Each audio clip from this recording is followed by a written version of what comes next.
We just got a massive collision of events in the stock market last week. Trump tariffs got struck down, GDP was a huge miss, and all cybersecurity companies got sold off hard. And we haven't even seen the biggest earnings of the year yet. Now, next week is definitely going to be very volatile, but I am going to walk you through everything that happened and how you should prepare, including my exact game plan. Now, let's start off by looking at the macro picture. So first off, we got the Q4 GDP and the latest core PC economic data. So the Q4 GDP came in at 1.4%, well below the 2.5% expected. So that is a significant slowdown, even though we are talking about the holiday season here. So some of it is being blamed on the government shutdown, but the broader message is clear, which is growth is cooling. At the same time, core PCE remains sticky at 3%. So this is another indicator that the Federal Reserve used to measure inflation together with the core CPI. And what we saw from this is that inflation is not reducing the way that the Federal Reserve would like. So they are effectively stuck in a corner right now, which is if they cut rates too early, they risk reigniting inflation. And even though we saw unemployment data and labor data which moves us towards the direction that they might not cut rates soon, this also means that if they stay tight for too long, they will risk choking off what remains of economic growth. So this strange dynamic is why we saw stocks rally briefly on this news despite poor growth data. And despite all of that, right, the balls is in the Fed court right now, because with jobs stable and CPI within recent range, they can afford to wait for more data. So we will have to monitor this along to see how the Federal Reserve might act, and including more data that will come out along in the next few weeks. But right after we got this economic data, we got one major headline that overshadowed everything that happened during the week, which is the Supreme Court strikes down Trump's tariff, which has probably been what you have been seeing since the past year for months, okay? And of course, Trump was totally unhappy about it. And we saw a classic relief rally as all the indices actually pushed higher together with the economic news. So the S&P 500, the Nasdaq, the Dow, everything all pushed higher as every trading algorithm bots all processed the headlines that the tariffs were blocked, including what we saw about the economic data. So for a brief moment, right, the threat of an escalating trade war was removed from the table. But guys, let's address the elephant in the room, which is how are they going to process the tax refunds? And guys, we are not talking about a small amount over here. We are talking about $175 billion in potential tariffs refund. And this is on top of trillions of trade deals, and millions of consumers and producers are involved. So this is a truly messy situation, then there is no easy way to do this. Even the Supreme Court themselves said that it is not going to be easy, even though they are the one that gave the ruling that this is going to be illegal. So it's a bit funny. They knew that it's not going to be easy, and they said that it's illegal. So Trump also shared that they actually did not discuss the refunds. And as we all know, Trump being Trump, of course he had to do something. He announced a new 10% global tariffs. Now, if you guys have lost track of how many times Trump has done tariffs since his second term, don't worry, because I've lost track too. But one thing's for sure, it is definitely part of his usual what they call tariffs playbook, which is what we've seen gave some very nice opportunities to us investors in the market since he started it last year in April 2025. So from a market perspective, right, this creates a split narrative. First, we have short-term relief, but medium-term uncertainty remains a little bit high. Because if a 10% tariff eventually goes through, we will be back to higher costs. And higher costs means what? Means inflation pressure and potential trade war once again. So right now, the market is celebrating the pause and not necessarily the end of what we have seen. Now, so we've seen the tariffs, we've seen the economic data, but there was another big news less than 24 hours ago that led to a brutal sell-down of cybersecurity companies. And the catalyst was Anthropic's launch of Claude Code Security.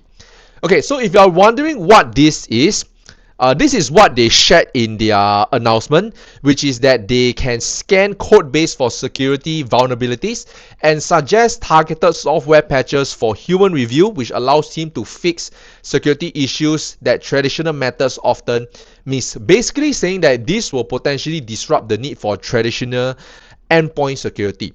Now, the same AI fears that we saw where we are moving away from the AI as an assistant story towards now AI as a replacement is now moving to cybersecurity companies. Because when a tool can perform the core tasks of a software suite autonomously, investors begin to question the necessity of the original product. So in this specific case, what we saw was that cybersecurity companies were next on the chopping block that Anthropic was gunning for them next. So this actually affected all of the top cybersecurity companies that we saw. Heavyweights like CrowdStrike, Cloudflare, and Okta, Palo Alto Networks all sold down hard, close to 10% in a single day.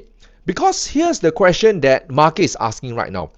If AI can secure code during development, do companies need to spend as much on these kind of cybersecurity companies after they deploy this? Now, whether this plays out is unclear at the moment, but when a moat is being challenged by AI, what happens is that investors will sell first before getting the answers. But the bigger picture that you want to ask yourself is, does it make sense? So what I did was this, and you're gonna want to watch this because this is very interesting, because I asked Claude themselves, including other large language models, about what they think of this. So look at this. This is what Claude says. Okay, Claude basically says that no, Claude Code will not replace CrowdStrike. Okay, and you can read the rest of the paragraph. So this is Claude, what they said. Next, this is what Gemini said. Okay, Gemini also said the same thing, that it cannot replace CrowdStrike. Now, I'm just using CrowdStrike as an example. Okay, and I asked the same question for ChatGPT, and they also said the same thing, that Claude Code Security will not replace CrowdStrike. So feel free to use it to go and check with other cybersecurity companies like Palo Alto Networks, so on and so forth. Okay, but this is very interesting because this is what the large language models themselves are sharing, right? So what I think is this, because when you cancel cybersecurity subscription to your company, you get to save that money, yes, but it's basically like canceling insurance to save premiums. It looks smart and it looks good that you're doing it in that way until you need to really use it, until you really face the vulnerabilities, right? So AI can enhance security, but in my opinion, it cannot replace the defense, the compliance, and the accountability that huge companies will need. Okay, huge companies don't need some simple code base to fix their solutions. What they need is multi-layer security beyond just what Claude Code can do at the moment. So take for example CrowdStrike, right? CrowdStrike is not a code scanner, right? It provides a huge range of services for enterprise: endpoint protection, threat intelligence, incident response, and real-time attack detection across devices and networks. So cybersecurity, especially now we are talking about AI, it is not a call center that you can just erase from your company. Okay, but go and try it out for yourself using any LLM of your choice. Let me know in the comments what you found out as well, whether it was the same as me. Now let's look at some important earnings that happened during the week, and there were two big ones that is very interesting. The first one was this. Okay, so this is about a joint venture for CoreWeave between three companies: Blue Hour, Chirisa and Powerhouse, where they announced a $5 billion data center joint venture for CoreWeave. So this was back in August 30th, 2024. Now, take a look at this news that just came out 12 hours ago, which is Blue Hour Capital is facing funding challenges for CoreWeave data center. Now, this is the first real signs of credit stress in the AI infrastructure trade that we are seeing. CoreWeave is a well-followed AI infrastructure play currently, and with them challenges with their financial facing challenges. This shows that certain conditions are tightening beneath the surface that we can't see, right? Where their partner right now failed to place actually up to $4 billion financing for their new data center.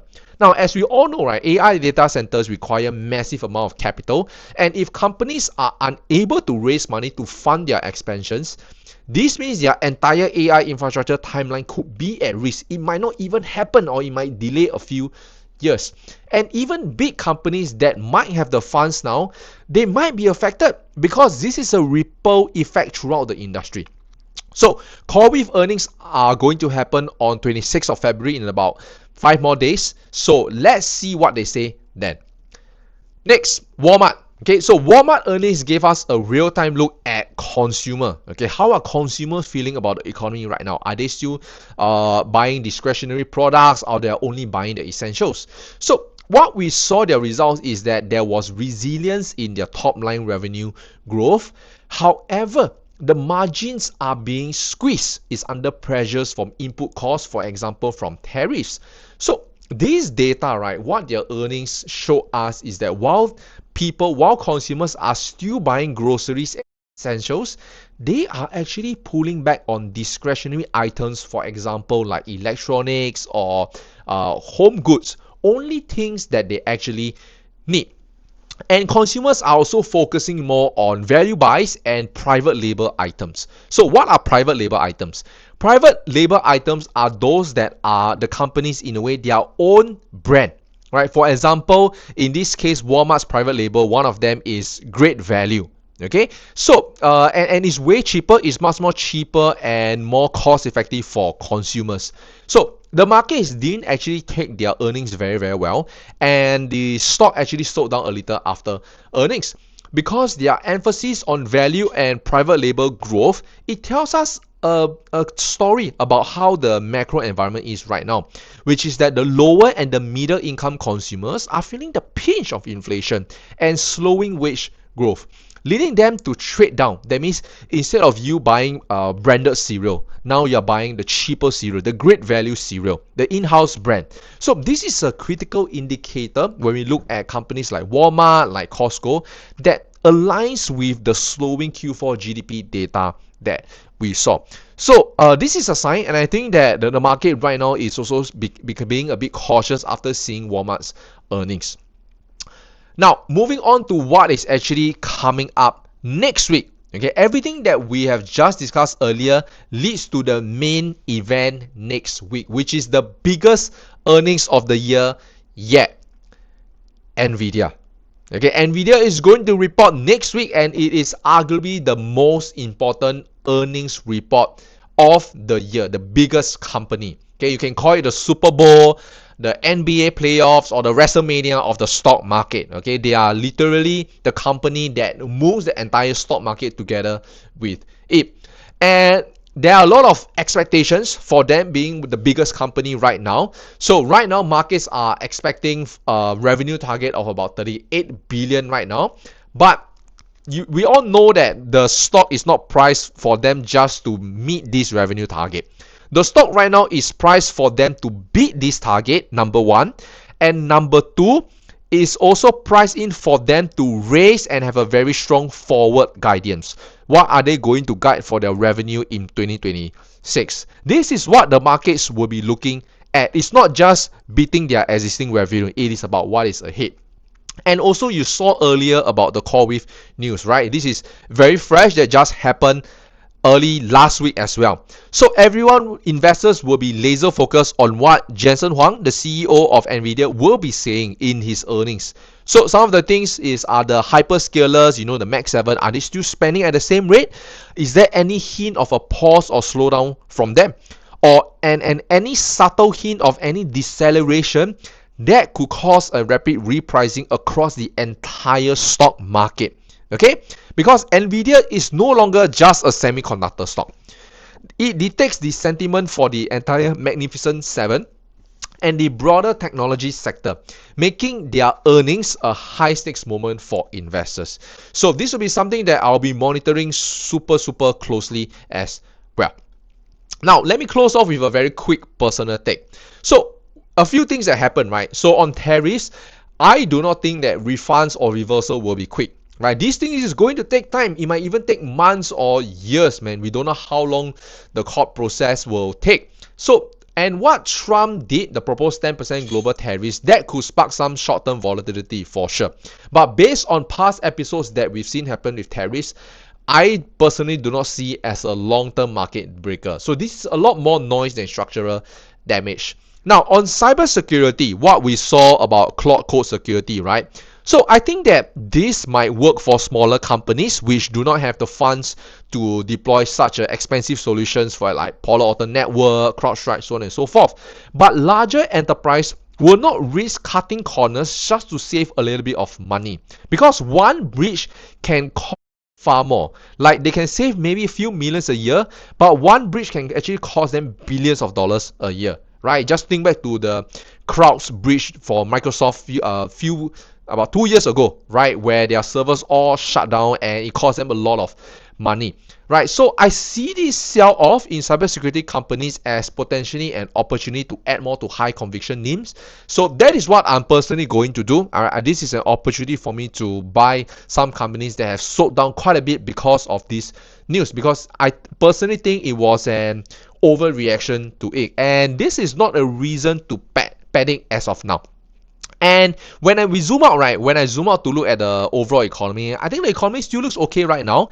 It is not great, but it is not terrible as well, because we are seeing a little bit of mixed signals from the economic data. Some are good, some are not so good, and including the earnings, right? Some are wonderful, but some are just barely meeting what the guidance and the expectations are. Okay, so for me, I think that this is not an environment right now to be overly aggressive with your portfolio. It is more of a staying disciplined, staying patient, and waiting for the right opportunities to add to high conviction names for the long term, right? So that is what I personally will be doing leading on to next week. So that's all that I have for you for today's stock market digest. So hit that subscribe button down below so you don't miss the next video, right? And also be sure to hit that like button as well, and drop a comment below, and let me know what you think of the overall economy, of the news that happened last week. I would love to hear from you in the comments down below, and I'll see you in the next video.